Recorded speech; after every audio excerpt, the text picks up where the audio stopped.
Maine Department of Transportation workers will now qualify for line-of-duty death benefits. This measure was written after the death of 2 DOT workers from Waterville in January. It passed unanimously through the State House. News Maine's Christian Harsa reports.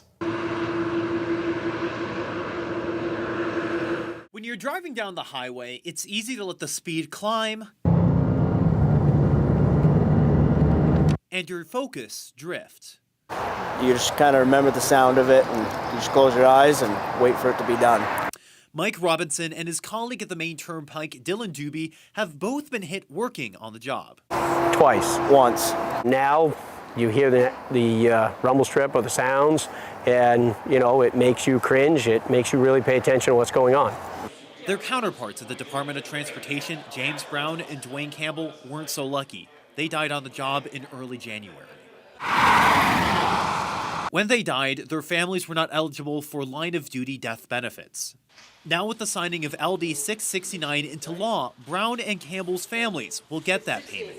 Not just them, but all DOT families that lose someone on the job going forward.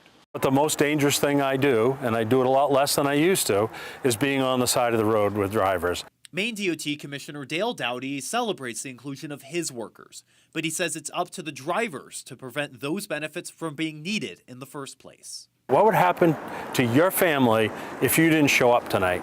And then, just as you drive through a work zone, just look at those workers. To Dowdy, people are starting to do that. I think most people are more conscious of it. Ahead of National Work Zone Awareness Week next week, the advice is simple. Slow down, stay off your phone, and pay attention to the road.